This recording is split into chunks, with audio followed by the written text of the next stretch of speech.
নমস্কাৰ। নাৰী কেৱল এটা শব্দ নহয়, ই হৈছে গভীৰ সাহসৰ প্ৰতীক।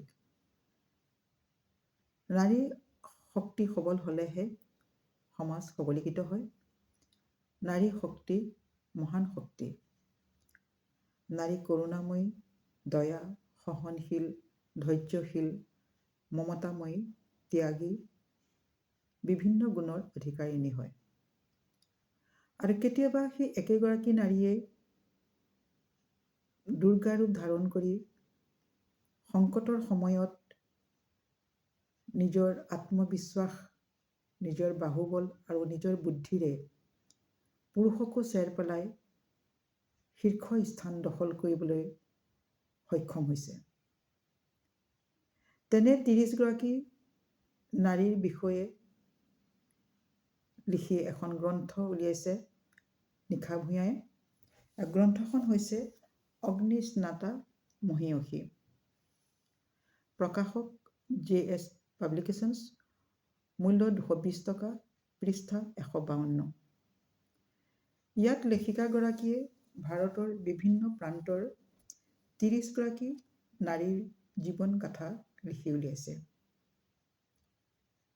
এই গ্ৰন্থখন পঢ়িলে সকলোৱে উপকৃত হ'ব বুলি আমাৰ বিশ্বাস আছে। কাৰণ এখন উৎসাহজনক আৰু প্ৰেৰণাদায়ক গ্ৰন্থ।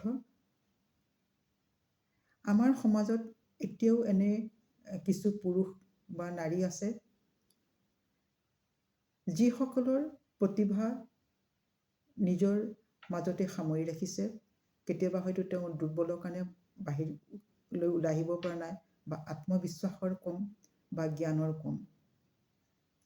গতিকে আমি ভাবোঁ সেই তেনে লোকসকলে যদি এখন ভাল গ্ৰন্থ পঢ়ে বা ভাল জ্ঞানী ব্যক্তিৰ অনুপ্ৰেৰণাত যদি কিছু জ্ঞান আহৰণ কৰিব পাৰে, তেন্তে তেওঁলোকৰ লুকাই থকা প্ৰতিভাখিনি এদিন নিশ্চয় বাহিৰলৈ ওলাই অহাত সুবিধা হয়।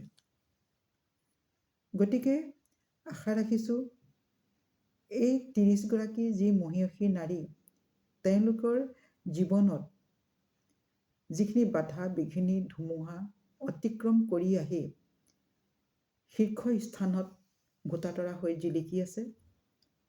যেনেকৈ এটুকুৰা সোণ জুইত পুৰি পুৰি শেষত উজ্জ্বল কৰি তোলে, ঠিক সেইদৰে তেওঁলোকৰ জীৱনটো বা তেওঁলোকৰ প্ৰতিভাখিনি সকলোৰে মাজত পৰিচিত হৈ আছে আৰু থাকিব। গতিকে নিশা ভূঞাই যি এই কষ্টখিনিক আপোনালোকে আদৰি লওক, পঢ়ক। পূৰ্বতে প্ৰকাশিত তেওঁৰ দুখন গ্ৰন্থ অশ্বস্থামা আৰু কুবেৰক যিদৰে আপোনালোকে আঁকোৱালি লৈছিলে, ঠিক সেইদৰে এইবাৰো যেন এই গ্ৰন্থখন আপোনালোকে আঁকোৱালি লয় আৰু তেওঁ যি কষ্ট, সেই কষ্ট যেন সাফল্য কৰি তোলে আপোনালোকে। আৰু এই গ্ৰন্থখনৰ জৰিয়তে আপোনালোকে আপোনালোকৰ মাজত লুকাই থকা যিখিনি প্ৰতিভা, সেই প্ৰতিভাখিনিক বাহিৰ কৰিবলৈ কিছু হ'লেও ক'ৰবাত কিবা এটা জ্ঞান পাব বা কৌশল পাব এই ৩০ গৰাকী মহীয়সী নাৰীৰ দ্বাৰা। কাৰণ তেওঁলোকৰ জীৱনত ঘাত প্ৰতিঘাত যিখিনি আছে, সেইখিনি তেওঁলোকে কেনেকৈ অতিক্ৰম কৰি আহিছে, সেই সকলোখিনি খুব সুন্দৰকৈ লেখিকাগৰাকীয়ে বৰ্ণনা কৰিছে। গতিকে আশা ৰাখিছোঁ আপোনালোকে গ্ৰন্থখন পঢ়িব আৰু নিশ্চয় উপকৃত হ'ব।